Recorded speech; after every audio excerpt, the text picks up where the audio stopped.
Imperial Yeast is at it again with their Imperialis project, creating yet another unique proprietary strain through the hybridization of two other yeasts. In addition to its excellent attenuation and rapid reduction of diacetyl, I-10 Mangostini contributes robust, ripe tropical fruit, strawberry, and lychee notes to beer that complement modern hops. And as a Kveik hybrid, it can be fermented anywhere from 78 to 90 degrees Fahrenheit. That's 26 to 32 degrees Celsius without issue. Head over to imperialyeast.com to learn more about I-10 Mangostini and be sure to pick some up for your next batch of fruity IPA.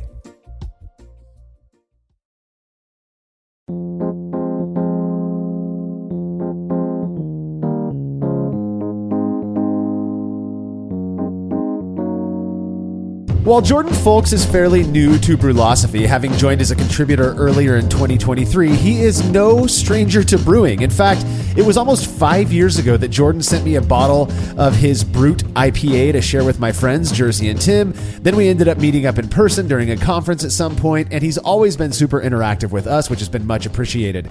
In addition to writing articles for Brewlosophy.com, as well as co-hosting both this and the Brewlab podcasts, Jordan was the 2022 Oregon State Homebrewer of the Year, which is certainly no small feat. Obviously, Jordan knows his way around the brewery and is perhaps the most competitive Brewlosophy contributor at this time, meaning he enjoys brewing for competition. We are stoked to have him on board, as well as to share with all of you a live Q&A he did with patrons of Brewlosophy back in January of this year. We talk about Patreon a lot. I know that, and that's because it's absolutely essential to our existence, especially during these really odd times for brewing and beer. But if you happen to be unfamiliar with Patreon, it's a really cool platform where people who appreciate what we're doing enough to make a small monthly pledge are known as patrons. And in return for their support, we give them a little something extra as a way to say thanks. That's on top of all of the content we provide for free. You can learn all about the various rewards we offer patrons over at patreon.com/brewlosophy. So I won't spend too much time on it, except for to say that our two most popular levels of support are the $3 tier, which gets you into these monthly Q&A sessions with people in the brewing world, and our $5 tier that also gets you a discount at YakimaValleyHops.com every single month.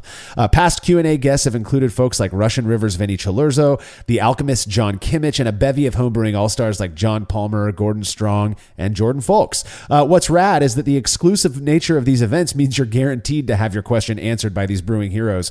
Coming up later this month, July of 2023, one of the most well-known voices in brewing, author of Brewing Classic Styles and host of the Brew Strong podcast on the Brewing Network, the one and only Jamil Zainasheff. In addition to everything he's done for homebrewing, Jamil founded Heretic Brewing back in 2010 and spent the better part of the last decade running it. And while he's no longer affiliated with that company, he's got a ton of experience brewing on the commercial and homebrew scales.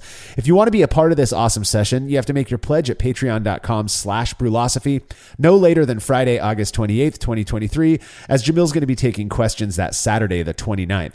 All past sessions are stored on our private Patreon and Facebook pages, so patrons who weren't able to make it to the session can go back and watch them whenever they like. Again, if you're at all interested in learning more about becoming a patron of Brewlosophy, which we would appreciate immensely, head over to patreon.com/brewlosophy. If that doesn't float your boat, you can still help us out by using the links found at brewlosophy.com/support. We are affiliated with most of the places people buy brewing stuff online, like Amazon, More Beer, Great Fermentations, to name a few. When you use those links, which you can also bookmark for future use, we get a small commission on each purchase that helps us to cover production costs.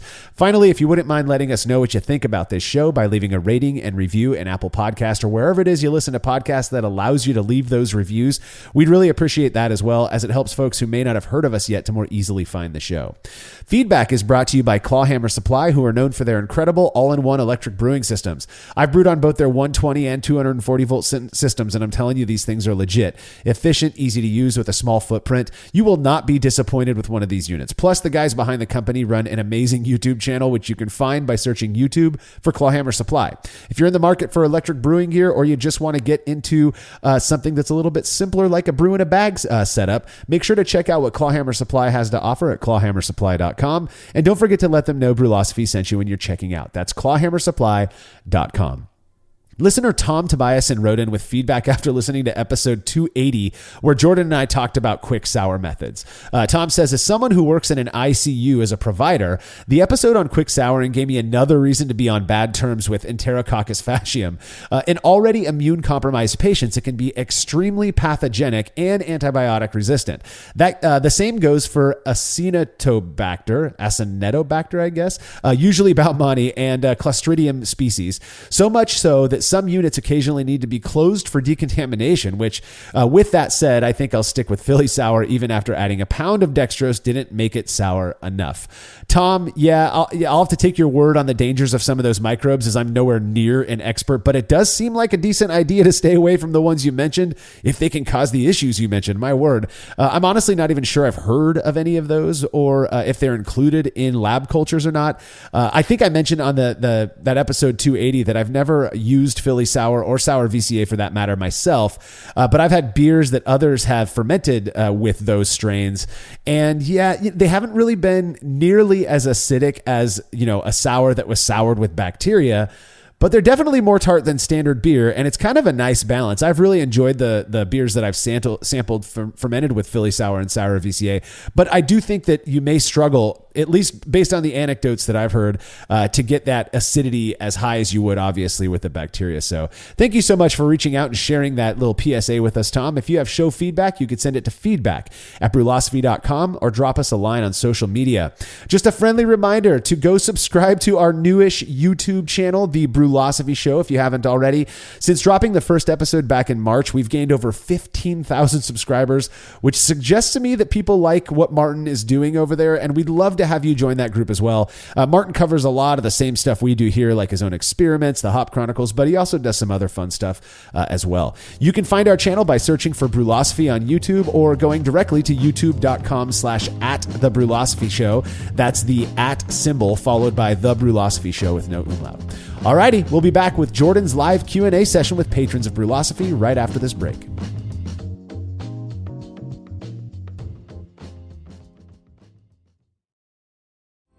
Chilling work can be a chore, especially after a long brew day, but not with the Xchillerator Counterflow Chiller, which can chill a 5-gallon or 19-liter batch of wort in 5 minutes or less, leading to a strong cold break and clear wort in the fermenter. Brulosophy's Matt Del Fiacco uses the Xchillerator Max and absolutely loves it. In addition to improved chilling efficiency, every Xchillerator comes with a 5-year warranty that covers the entire chiller for manufacturer defects. If you're looking to up your chilling game and a CFC is right for you, head over to Xchillerator.com today.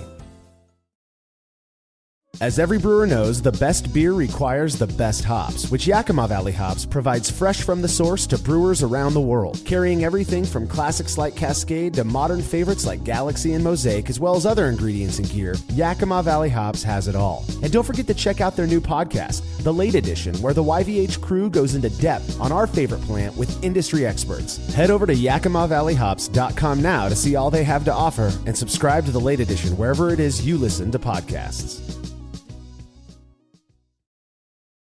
There's no denying that stainless steel is the best material for brewing equipment, and Delta Brewing Systems offers some of the lowest prices on high-quality stainless gear, like the Firm Tank, which in addition to holding 8 gallons or 30 liters of wort, comes with a domed lid to even further reduce the chances of a messy blow-off. Plus, it can hold up to 4 psi of pressure for closed transfers. Delta Brewing Systems also has their own line of brew kettles, as well as one of the lowest-priced all-in-one electric brewing systems out there, and their prices are shockingly low. If you're in the market for legit stainless gear that won't break the bank, do yourself a favor and head over to deltabrewingsystems.com today. Bet like the pros with the world's largest sports book right at your fingertips. Circus Sports is now available in Illinois. Hi, I'm Derek Stevens. I've been a lifelong sports bettor, and I'm the owner of Circus Sports. We're excited that the Circus Sports app is now ready for action. Experience big app bets with high betting limits, tight money line splits, and more. Now you can download, fund, and bet like a pro from anywhere in Illinois. Download your new bookie today at circusports.com. If you or someone you know may have a problem with gambling, call 1-800-GAMBLER or text ILGAMB to 833-234.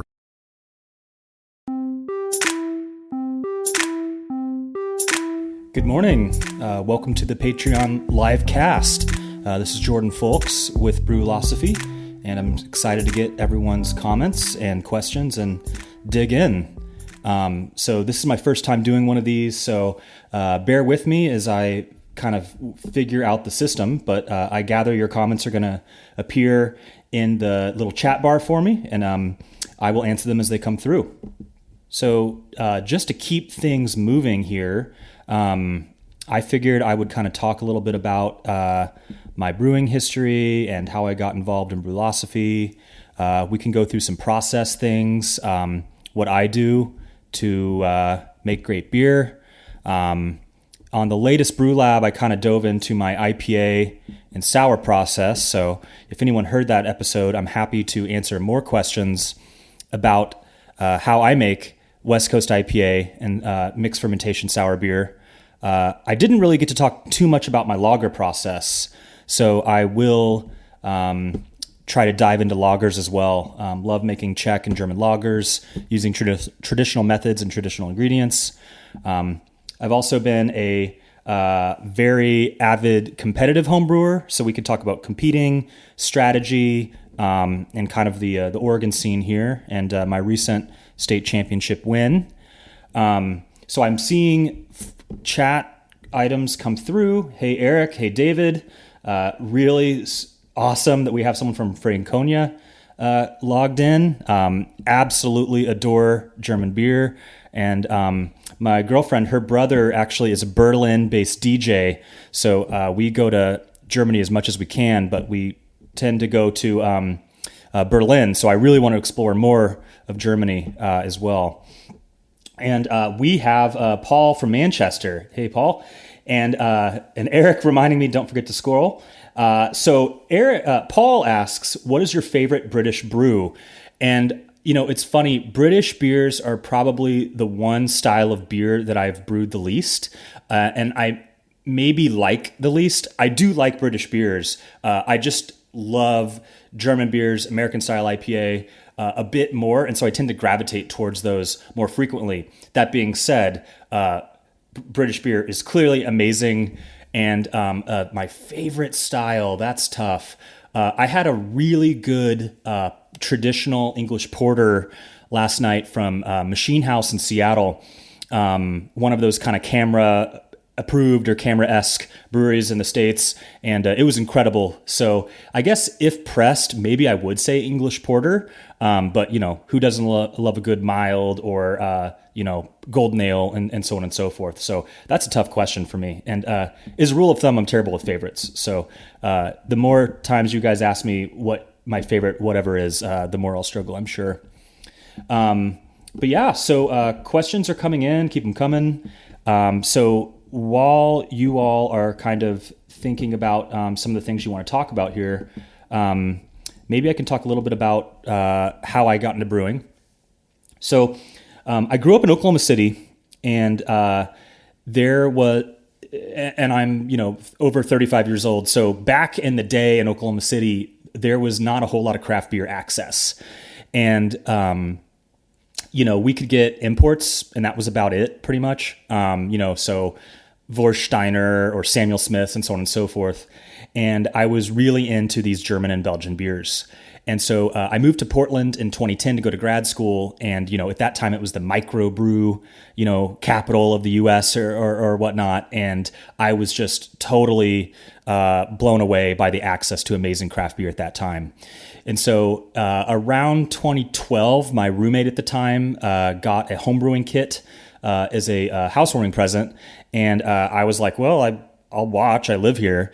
And quickly his equipment became mine. And I just totally became obsessed and really got bit by the bug hard and never looked back. Our first couple, 3 or 4 batches were extract with steeping grains, and quickly moved into all grain brewing. And so I've been brewing all grain and really kind of just consuming all of the information I can since the beginning. You know, got the yeast book, the water book, and was watching Brewing TV back then, listening to Brewing Network podcasts like Brew Strong, and just consuming this stuff constantly. Since then, you know, Brewlosophy came out and was watching that and just really kind of staying abreast of all the literature and podcasts that was coming out, and really just piece by piece taking those bits of information and adding them into my processes. And so really kind of my goal has always been, how good of a beer can I make? I think that homebrewers can make the best beer in the world, and that's been my goal. And so eventually started to submit beers in competitions for feedback and to kind of get some of that objective scoring, and just kind of kept going with it, and really just trying to submit the best beers as possible to competition. So again, keep asking questions. But I will just keep going through some notes I have here.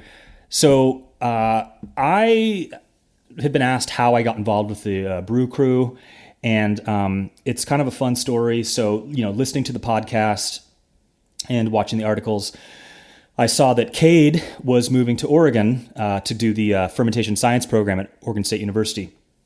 And that's just an hour or two down the road. And I reached out to him and said, you should really come and do a experiment with our homebrew club, the Portland Brewers Collective.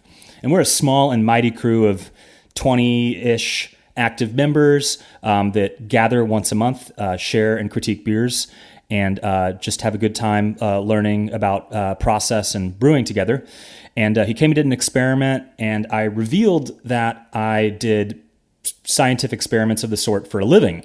I do sustainability research, and he ultimately asked me to come onto the Brew Lab to talk about how kind of a lay person's perspective on statistical analyses and research methods, given that the Brew Lab is kind of just glossing over what principal components analysis means or something like that.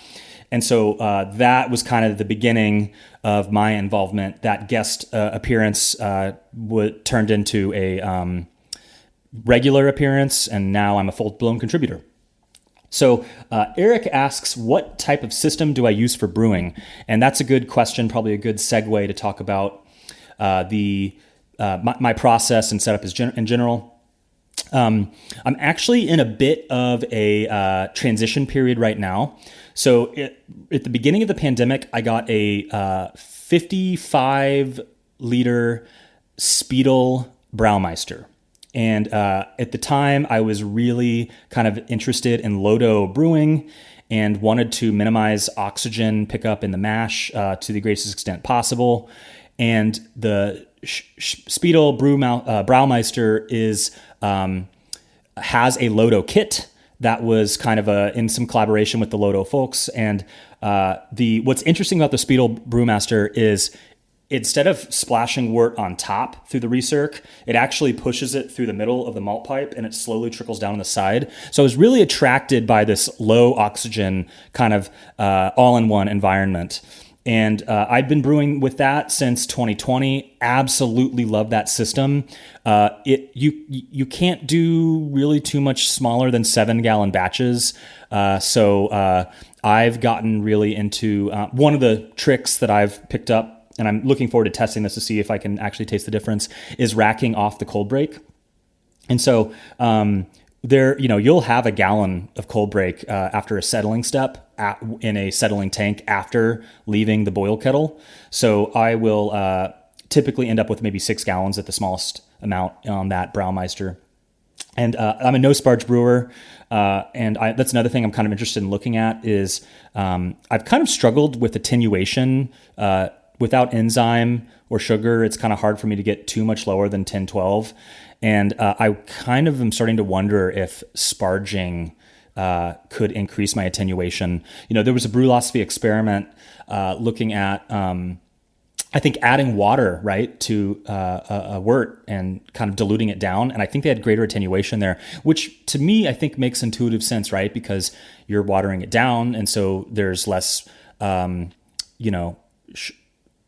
sugar concentration. I don't know. It's kind of hard to explain, I guess. But so I think that maybe my sparge might have something to do there. So currently doing no sparge brewing. And so this single all-in-one Speedle Braumeister has really served me well. And Eric says a STA positive yeast will definitely bring it down. But when, you're brewing with Flagship or, Global, I don't get that far down. And it's interesting seeing the guys on Brewlosophy. They're always getting super low FGs with flagship, and I just don't experience that unless I use enzymes. So that, like I said, I'm in a bit of a transition period. So I was using that, absolutely loved it, and my power cord started frying, and it was at the base that plugs into the unit. And it's, these Spiegel Braumeister systems are tricky because they're made for the German market, and thus the German, electrical setup in a home. And so you have to replace the connection, and then the amperage is all weird, and I'm not an electrician. And so I'm getting a ton of conflicting opinions as to what's causing the power cord to fry. And so I got a new one and changed the plug to a different amperage, and it did it on the first time again. So I think that now that I'm on the Brulosophy crew, I'm going to switch to a new system, and I've got a couple claw hammers on the way. So I'll be switching to them, and we'll excited to really check that out. I mentioned earlier that the Braumeister has this really innovative method where it's pushing the liquid through the wort as opposed to spraying it on top. And the clawhammer supply is the exact opposite. It's circulating and splashing it back on top. So I'm interested in doing an experiment where I actually have one using the recirc and the other one is not recircing. And so it's more of a Lodo-esque process, and seeing if in a German style lager, that splashing of the wort on top makes too much of a difference there. So while I wait for my claw hammer systems, I'm going to be just using my old school propane setup that I got from that I had prior to the Braumeister. So Blickman burner, just a cheap 20-gallon pot, I think, that I boil in. Maybe it's a 15-gallon, and a kind of clad kettle that I use for a mash tun. And that's been working just fine. But I will say I really miss the electric already. Having the perfect mash temp, it's really really nice, those electric systems. So I'm excited to go electric again once I get the new systems and the electric set up. So David says, I run into sulfur sometimes, also with my recent batch of an American Light Lager that I fermented with Imperial L17 Harvest. The strange thing is, this mostly happens with cleaner styles. I really do everything to avoid it. I made a protein rest, pitched enough yeast, 1 pouch for 19 liters at 1032.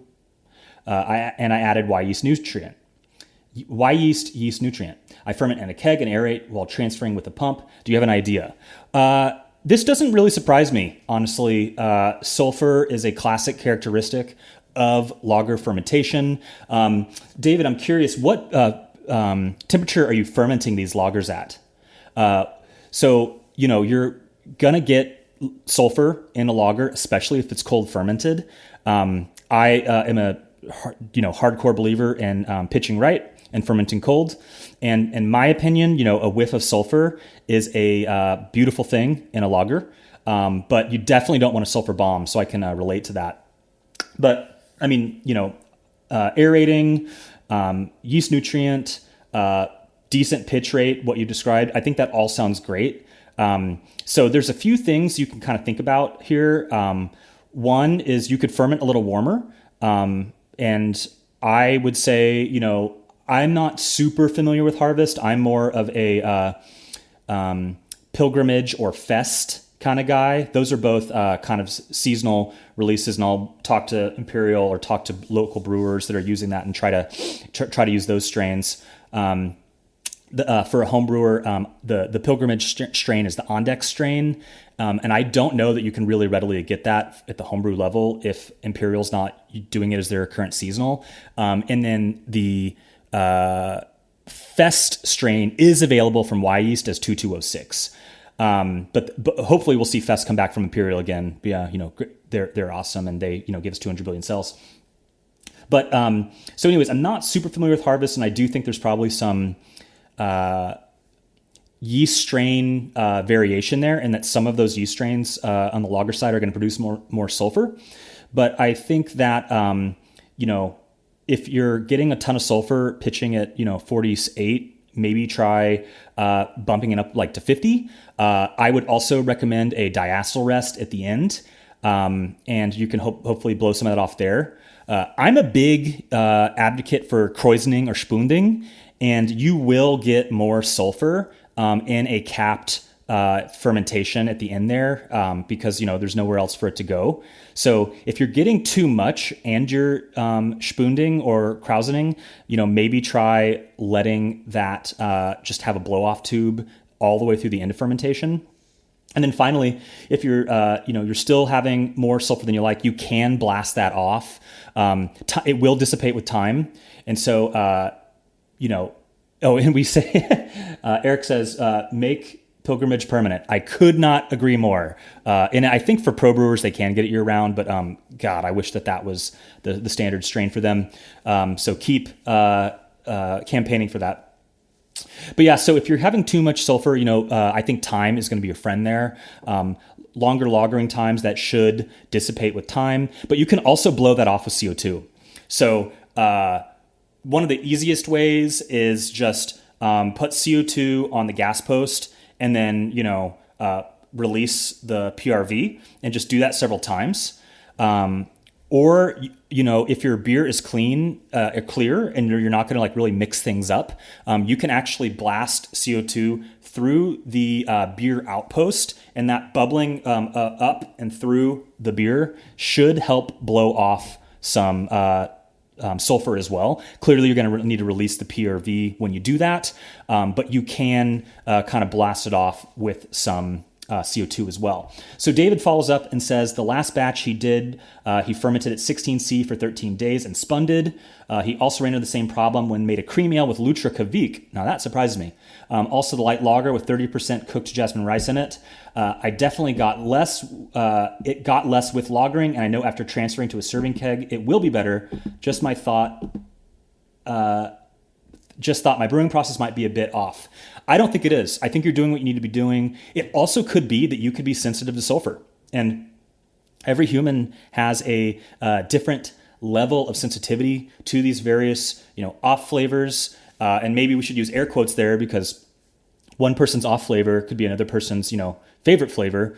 I find myself very sensitive to diacetyl. And a lot of people will say they don't get it when I'm getting it. Maybe I'm, just wrong, but I absolutely detest diacetyl, and I'm very sensitive to it, or so I think.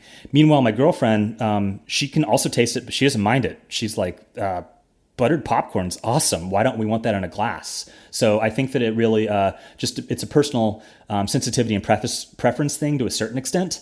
And there are probably people out there that don't like German lagers because of the sulfur component. And so David, maybe you're just not, into sulfur, and that's okay. But I think that blasting off some CO2 is one way to look at that. And I think that continuing to pitch right is important here. I think that as long and maybe thinking a bit about your fermentation temp. I've fermented lagers pretty darn cold in the past, and I think that you run into the risk of more sulfur production if you're fermenting at 46 Fahrenheit. Forgive me, I don't know Celsius. And so maybe try 52F. That's plenty cold, going to still make a crisp, clean lager, and maybe you'll get a little less diacetyl production if you're fermenting a little warmer. But that being said, he got a Lutra Kavik with sulfur, and that is not what I would expect. So that is really interesting, and I kind of wonder if you're also just super sensitive to sulfur. So since we're talking about lagers here, why don't I kind of talk a little bit about my lager process, and feel free to type more questions into the chat as I'm going along here.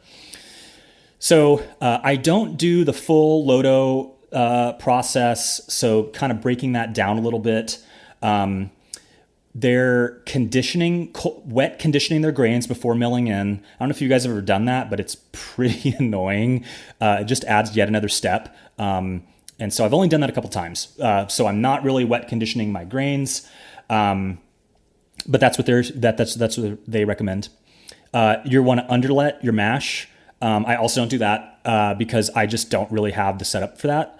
That really is difficult to do with an all-in-one system. I mean, you're not really all-in-one if you have all these other pieces of equipment that has to go into it, right?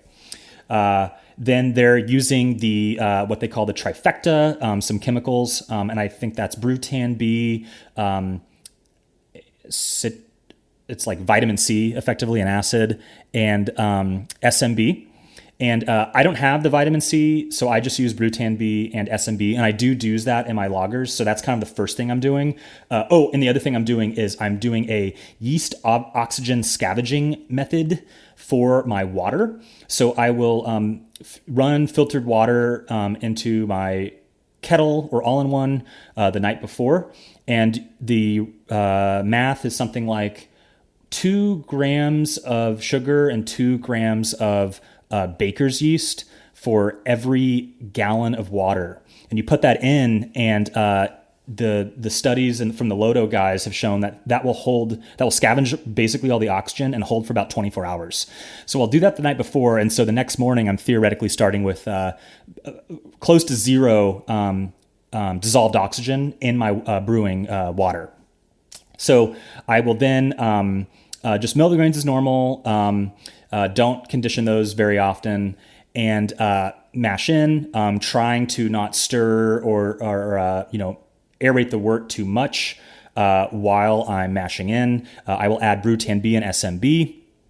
And and I guess I should say here, the trick allegedly with Lodo Brewing, specifically with German lagers, is that they claim that this is one of the secrets of German lager brewing, that German lager brewers have Lodo systems. They're like, nitrogen flushing their pipes and all this stuff. And that like delicate lager character you get from fresh German lager is part of that, secret is this Lodo process. But another thing that I think is really important here is the Sauergut. And I gave Cade some Sauergut from Weyermann that I had, and he did an experiment with it. This was before I was a formal member of the crew, and they were able to taste a difference in the Kolsch. And so I've really been enjoying using the Sauergut. I use that at Flame Out as well as in the mash, targeting a mash pH of 5.4 or so, and targeting a knockout pH of under 5.1, so 5.0, 5.05 or so. A couple of little tricks here I picked up from Ashley at Bierstadt, arguably the best American-made, traditional lagers in the country. She uses very traditional methods, so I'm only using German grains, only using German hops, unless I'm making a Czech lager, and then I'm using Czech hops and German and Czech grains if I can get my hands on them. I will do a step mash, like 130, 144, 160, 169 or so over the course of a couple hours, and that was all in Fahrenheit. And like to use a little bit of Carahel in my light lagers. I think that really helps give a little bit of character. And I will only use noble hops. And so that's one thing I see a lot in homebrew recipes and even pro recipes is they'll use high alpha hops at the 60-minute addition. And according to Ashley and according to the brewers in Germany, that is a big no-no. They claim that you get this, beautiful expression from these low alpha hops. So, you got to use a few more ounces, but I mean, at the homebrew level, who cares? So then I'm pitching high and pitching cold. So, 2.0 pitch rate or so, always pitching active yeast, be that a vitality starter the day of or a, yeast growth starter from the night before. I will typically pitch 45, 46 Fahrenheit, and I will do what they call the tasty schedule. And little sneak preview, we have a tasty schedule experiment coming up, and I'm excited to see how that turns out.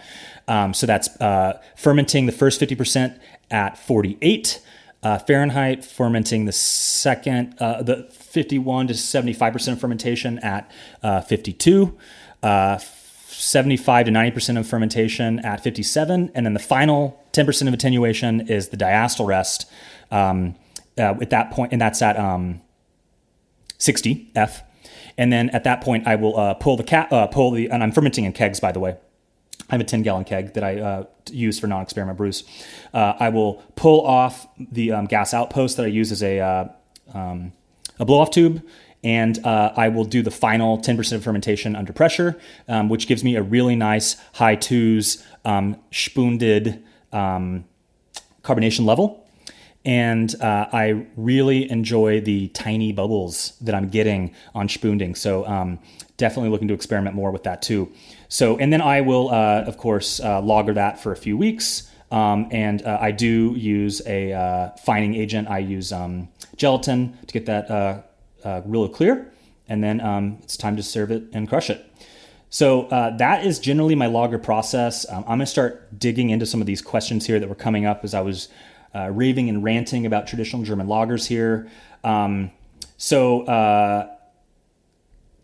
Eric asks, what is it about the hot side aeration that is purportedly contributing to off flavors? Is it something like a staling process? Because straight up oxidation should get cleaned up in fermentation. This is a great question. And he also says, actually promote healthy fermentation. So basically, there is, I think, a bit of staling that's allegedly happening if you are aerating your beer.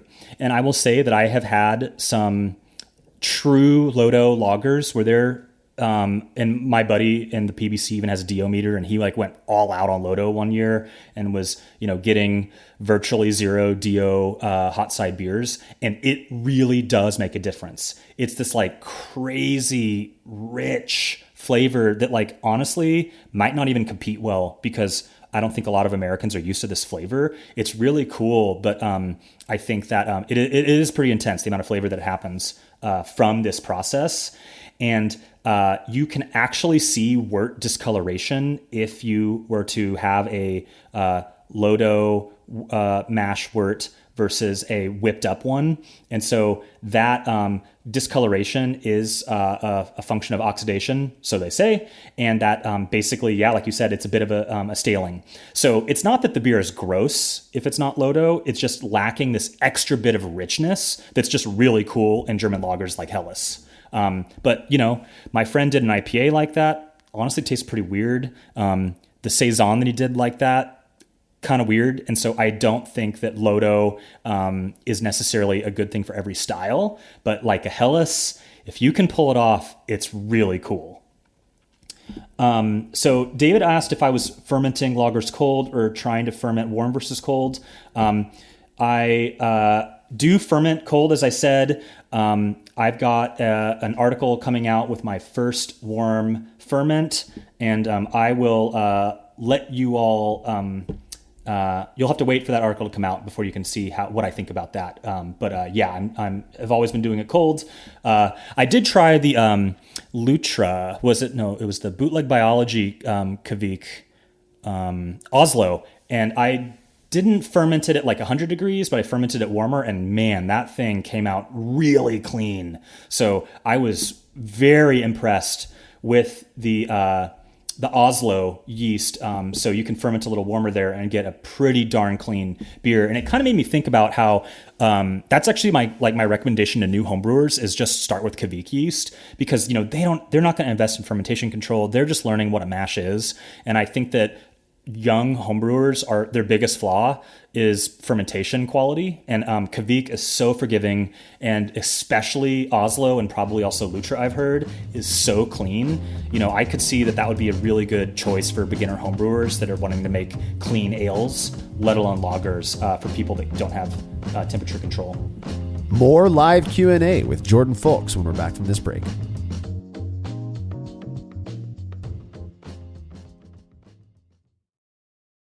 Family-owned Atlantic Brew Supply is the largest homebrew shop in the Southeast. No gimmicks, no multinational corporate overlords, and no BS. They offer exclusive malts, yeast, and more from local artisans, as well as award-winning recipe kits. They also sell professional brewing gear and cask equipment from sister companies ABS Commercial and Cask Supply. Most ingredients are available by the ounce, plus Atlantic Brew Supply has an on-site calculator to help you craft your best brew. Orders are processed same day, and 2-day shipping is guaranteed for East Coast customers. Get 15% off your first order using promo code BREWPOD. That's BRUPOD at AtlanticBrewSupply.com. After a long brew day, the last thing I want to do is waste more time chilling wort. I've tried so many different options, and ultimately I settled on the super efficient immersion chillers made by Jaded Brewing. With the King Cobra and Hydra, I'm able to chill my entire batch of wort from boiling to just a few degrees above groundwater temperature in as little as 6 minutes. If an immersion chiller is right for your brewery, then do yourself a favor and check out all of the rad options Jaded Brewing has to offer at jadedbrewing.com. And be sure to let them know Brewlosophy sent you.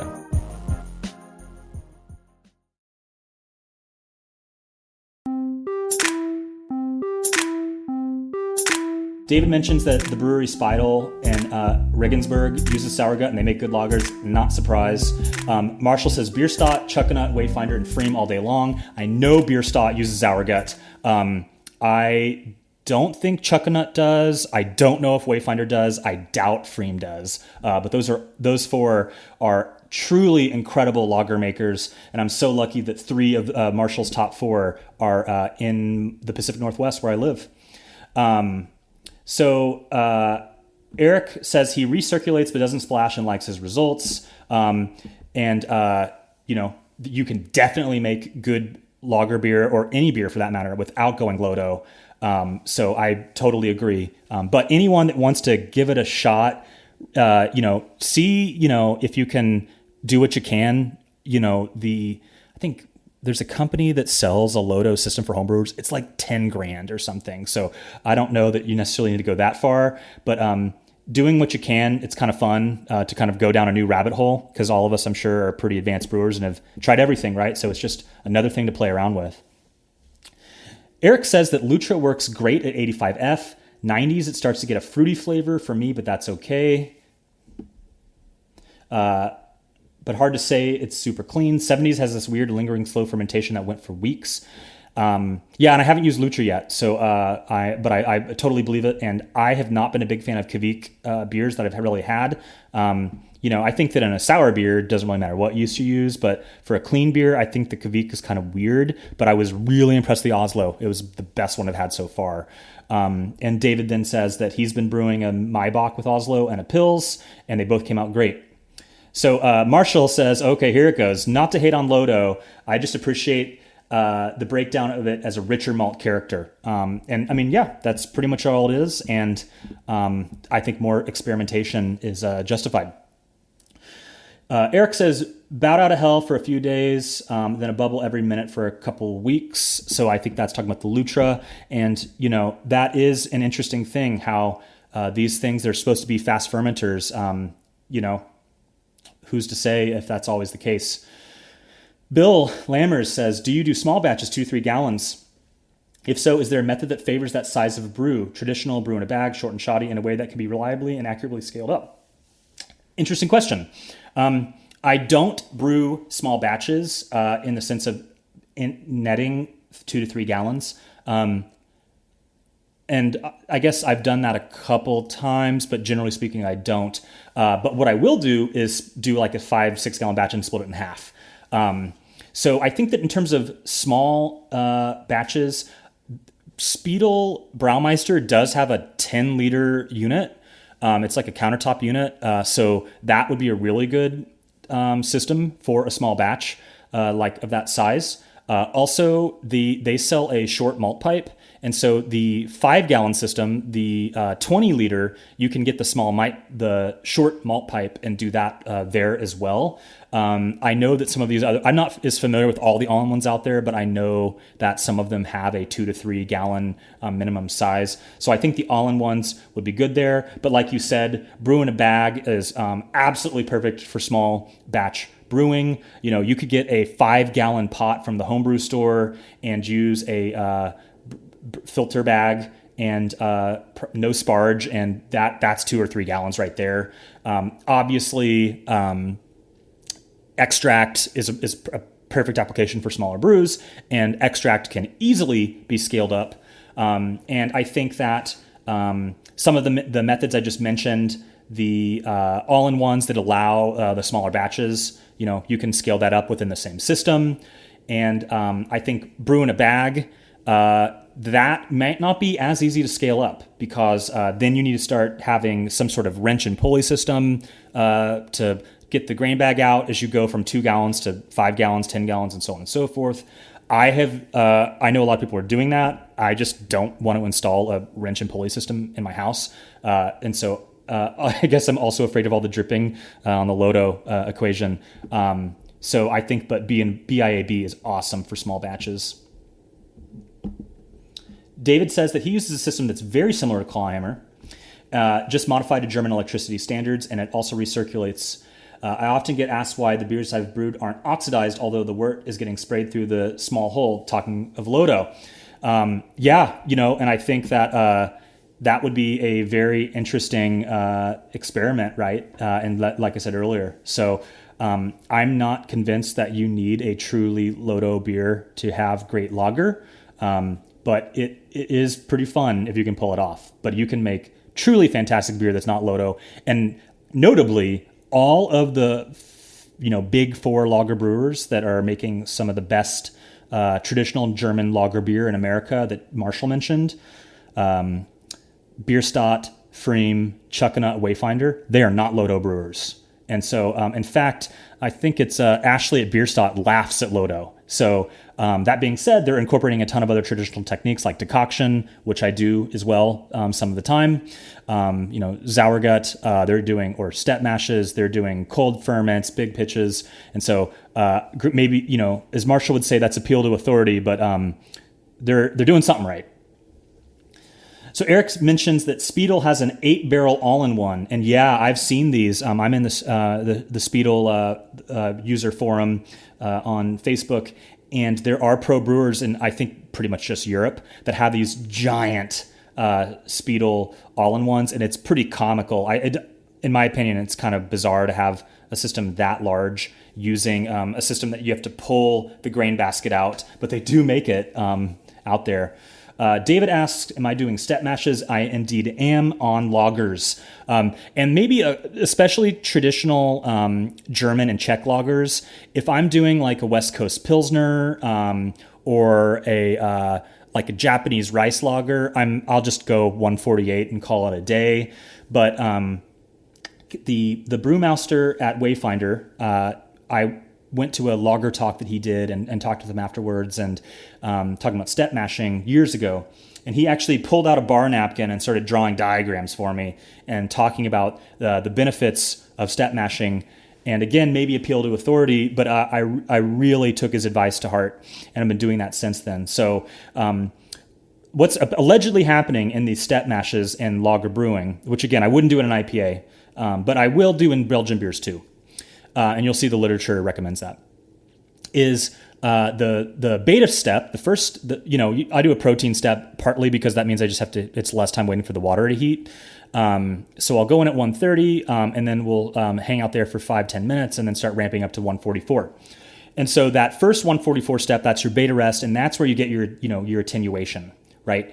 But what they say is the risk is that if you only do a beta rest, you don't have that malt balance that you're going to get from your alpha rest at a higher temperature of, say, 155, 160, 162 Fahrenheit.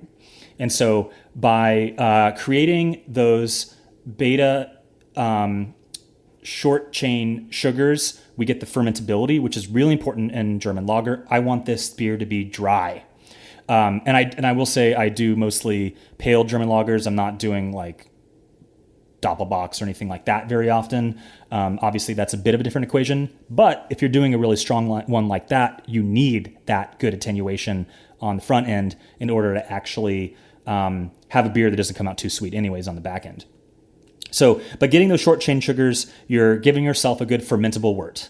And I'll go, somewhere between 30 minutes to 90 minutes on that first step. So on that second step, going into the alpha rest range, we're getting longer chain sugars. And, now it's like, well, wait, I thought we wanted it to be super attenuative and we wanted it to be dry. But the problem is it could theoretically be too thin, or so I was told. And so that's where that alpha rest comes in, and we're getting some longer chain sugars which provide more body to the German lager.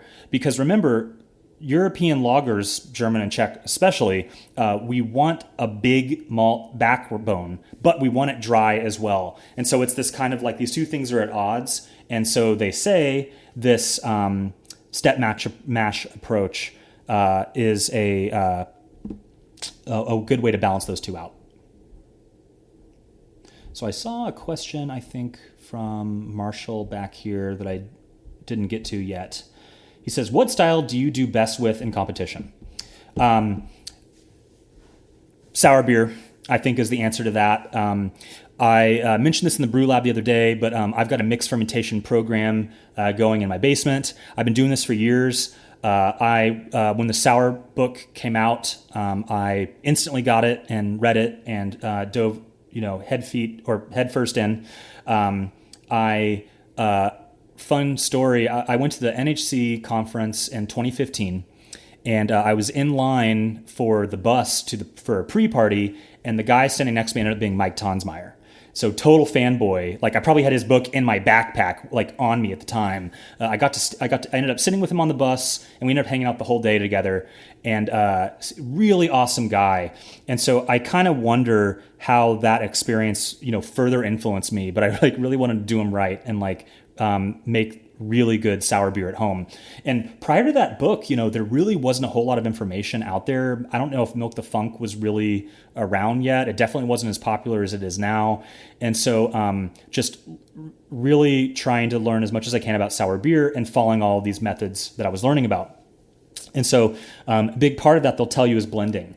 And I think that's one thing that most homebrewers just aren't willing to go the distance, is making multiple batches of sour beer and blending them together. And so given my fascination and obsession with sour beers, I think that's given me a huge leg up in the Oregon competitive homebrewing scene. There are sour beers on the table for sure, but I have a lot of them to compete with. So I think on one hand, it's a numbers game. On the other hand, it's a quality game.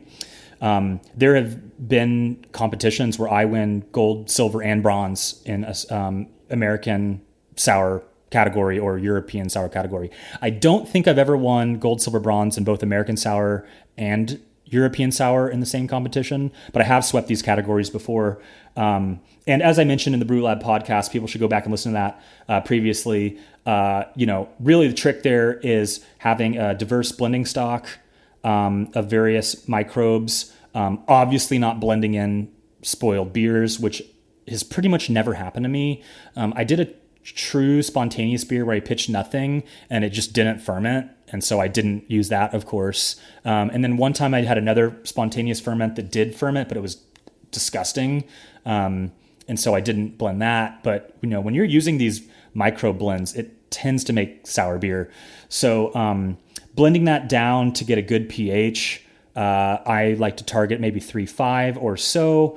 But inevitably they're going to go lower sometimes. Using a pH meter to figure out your blends and having fresh, dry beer to blend that down, because these cultures are just too good and it's going to be too sour without that. So, it often is like a 2-to-1 ratio of fresh Saison to sour beer just to hit something in the 3.5 pH realm. And so then huge real fruit additions. I just like to go to the farmer's market and see what's available. And so out here in the Northwest, that's often peaches or cherries. I'm really excited to try my first huckleberry beer. So I've got the sour stock down there. It's probably about time I take a look at that and brew some Saison to do this huckleberry sour. So feel free to, reach out if you have any other additional questions in this chat, or jordan@brewlosophy.com about sour beer brewing and blending. But I've had a lot of success in that. And I think that if you're devoted, you can make truly world-class sour beers and you'll never have to spend $30 a bottle again at the bottle shop. And so I think that that's probably where I've made my name. Eric asks, any advice on pitching Brett, co-pitch Brett after sack? I do the all-in-one pitch, Brett, sack, lacto-pedio at primary, and don't touch it for 6 months. Don't rack off the yeast or anything. It's easy. It makes fantastic sour beer. That being said, if you want to make a Brett beer, I do think that a staggered pitch is the way to go. I used to make a lot of Brett beers. I would do primary fermentation Brett beers, 100% Brett beers.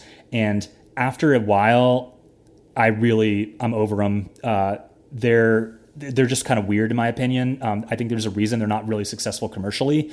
But there are people out there that love them, and that's cool. And having one occasionally is nice. But I think that the best Brett beers are a staggered approach.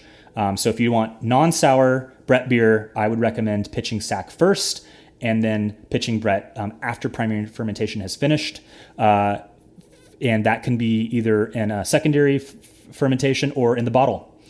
And we have David asked if I'm using RO water for my beers. I am not. Portland, Oregon has the best water in the country, I'm convinced. And fun fact, we are like the only major metropolitan city in America that does not fluoridate their water. Around 2010, 2011, there was this huge debate. Like, people got divorced over this, and the whole city was divided. Should we start adding fluoride to the water?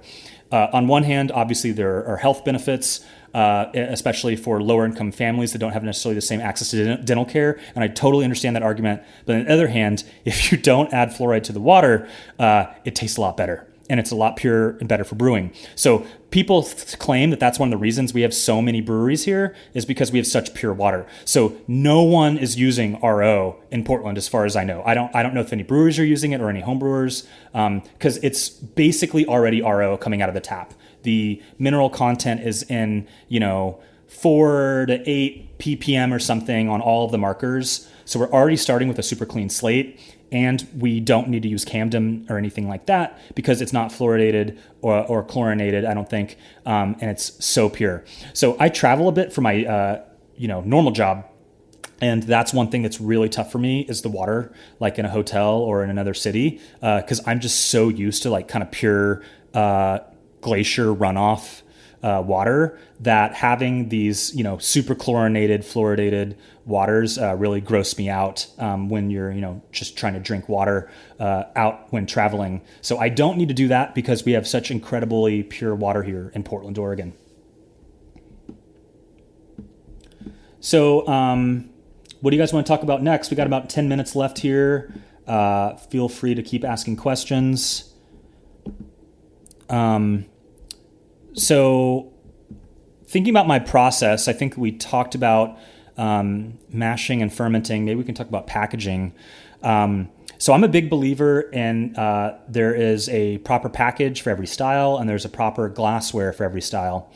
And so for lagers and IPAs, I'm kegging those. And as I mentioned, the lagers I'm spoonding. Fun tip, actually, if you're struggling for attenuation, I'll kreuzen the beer, which is a bit annoying fermenting in a keg because I don't have a conical, spout at the bottom to collect the yeast to make it. So I have to get a new pack of yeast, or hopefully I still have some on hand, or rack, and then culture the yeast and make my kreuzen starter.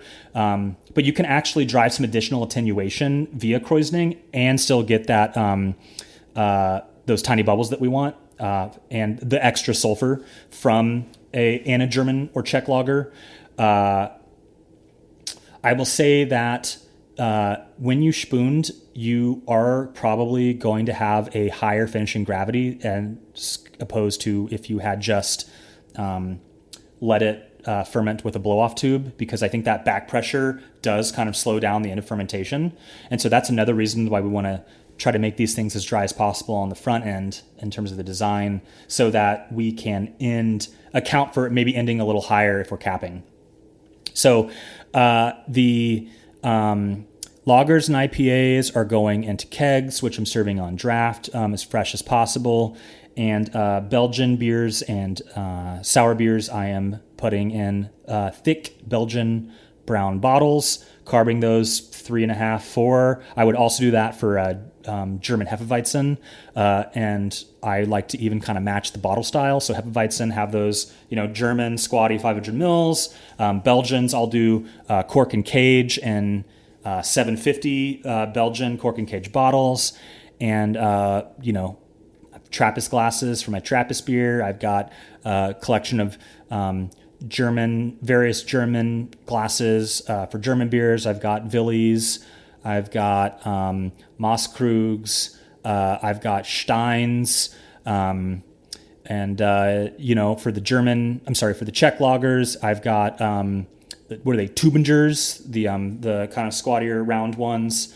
So I love using the proper glassware for the appropriate beer, and it's fun to serve that to friends. Your brewer nerd friends are going to love that, and your lay people friends that don't know as much about that really get off on having that cool glassware at home.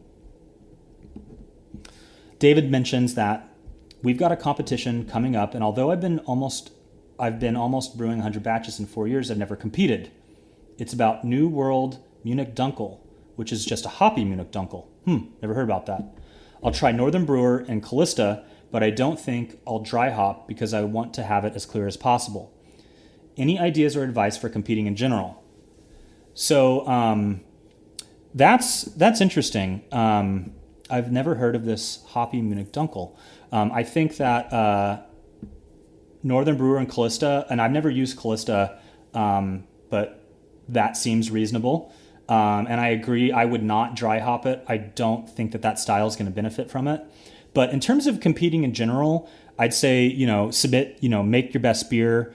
In my opinion, this would not be a time for short and shoddy. I would follow all the rules. That being said, I'm going to start submitting short and shoddy beers in competition, and we'll see how they do. So maybe I'll have to clarify that recommendation. But I would say that you want to be really mindful of obviously all the, the cold side rules, especially quality fermentation. But then it really comes all down to packaging. You're going to want to make sure that you're entering these as fresh as possible with as minimal oxygen pickup as possible. The Blickman Beer Gun is a really fantastic device for packaging kegged low oxygen exposure beer. They've done some tests at that, I think, on New Belgium, and found that the Blickman Beer Gun was competing or outperforming their bottling line or their canning line in terms of oxygen pickup. So can't recommend that one enough. I don't know if I've heard any comparisons of DO on the other homebrew bottling systems out there. But another strategy, of course, is bottle conditioning. And the guy in Oregon that got the other NHC Gold, I think is what the award was this year, he submits all of his beers bottle conditioned to every competition, including lagers. And so he'll package off some extra lager that he's not going to serve on draft for competition and a bottle conditioned bottle. And that's going to scavenge some of the oxygen. So I think that is a good technique. And notably, I typically do really well in Belgian and sour beer categories. And I can't help but wonder if that's partly because those are my lowest oxygen beers in terms of the, actual glass of finished beer, because those are bottle conditioned beers. Eric says, double check my water report. Makes me wonder if we're getting more mineral pickup than I had previously seen. I haven't actually checked it in a while because the water profile that I last developed, I think in 2018, based on that Portland water report, was pretty low. Notably, we do have a couple different sources. We have Bull Run and also I think some groundwater, and they do mix at different times of year. And I've found that I'm making pretty good beer with my old assumptions. And so I haven't bothered to check that out again, but I probably should just for fun. Oh, he says they use chloramine. Yeah, and if that is the case, Portland brewers aren't really using Camden or anything, so it must be lower than maybe some other communities because we're not really picking anything up. That being said, I do use SMB and lager, or really a lot of my beers, and I think that there is some benefits there. But I am not getting the Band-Aid or whatever flavors in Portland homebrew beer. I don't think I've ever tasted that. So clearly it seems that the Portland water is so pure that those kind of common homebrewer problems aren't really a problem in this community.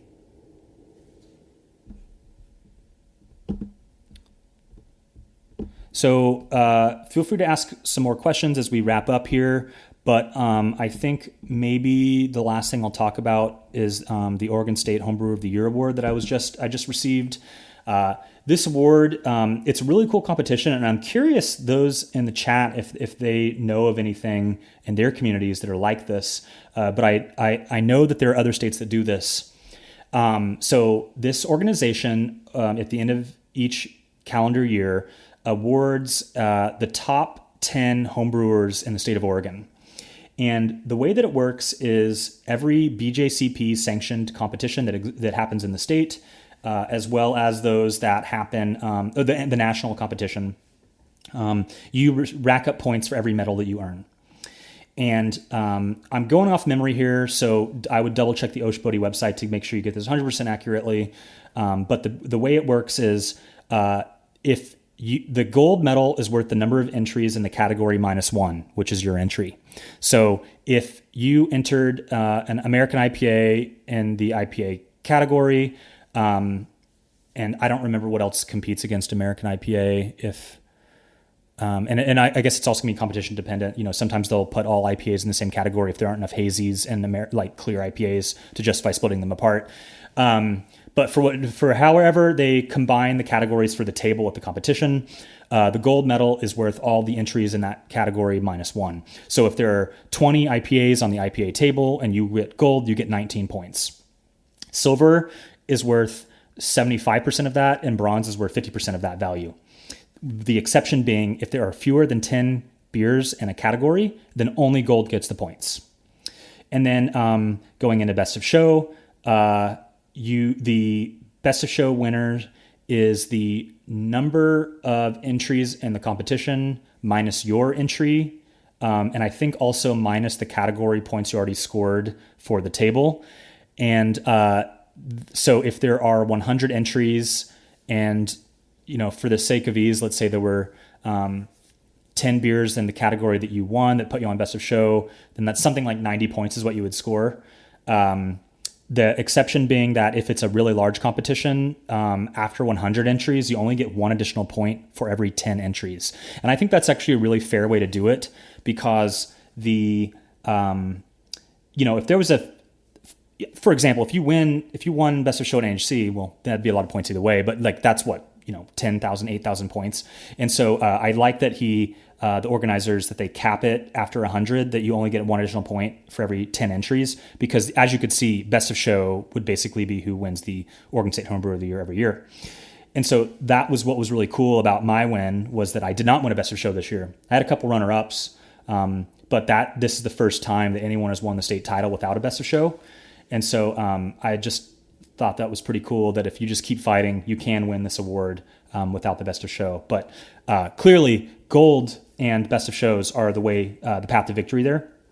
And the other thing they do is they have bonus points, where the more diverse categories you win, the more bonus points you win. And I don't remember the rules specifically on that. Check the website.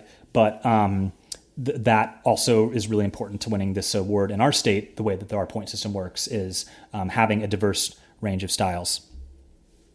So I think that we're kind of winding down here. So if you guys have any additional questions, please get them in. I will hang on and answer them.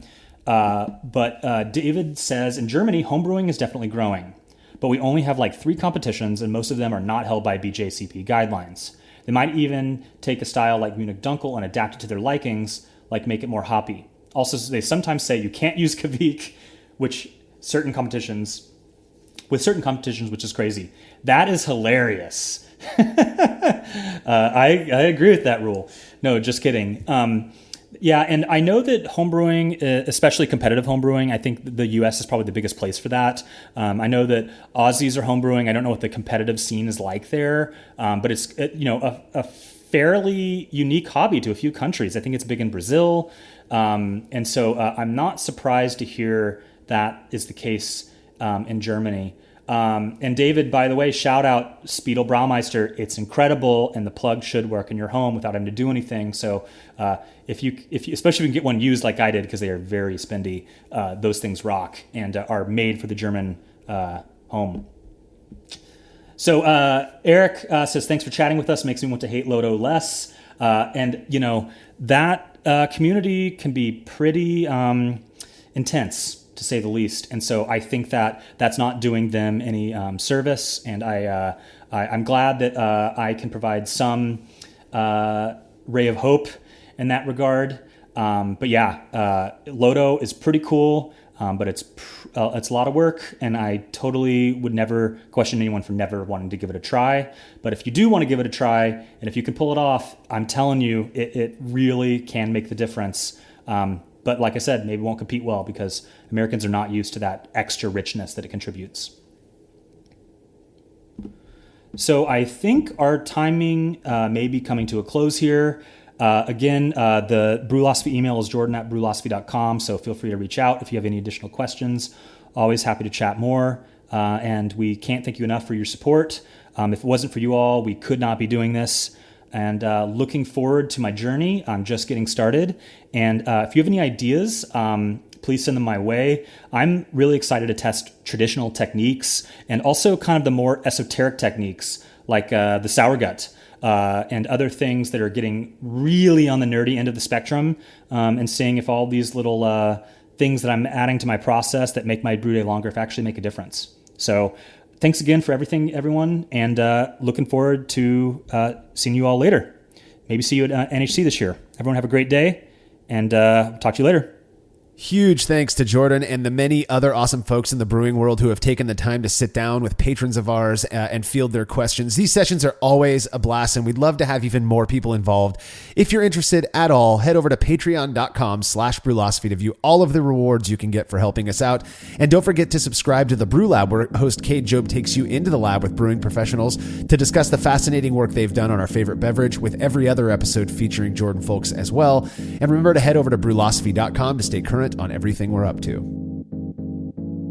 The Brewlosophy podcast is made possible by the generous support of our sponsors, as well as all of our rad listeners. We seriously could not do this without you. Cheers to everyone who has subscribed and left a review of our show. It makes a huge difference. If you haven't yet, please consider doing so. Head over to brewlosophy.com/support to view a list of ways you can easily help us to continue producing this podcast. If you want a reward for your support, visit patreon.com/brewlosophy. Thanks again for listening. We'll be back next week with another episode of the Brewlosophy podcast. Until then, think beer. Start off the morning with some hot tea, lemon and honey, cause it soothes my throat. Put some herb in the bowl, yeah, it's homegrown. Ain't gotta go through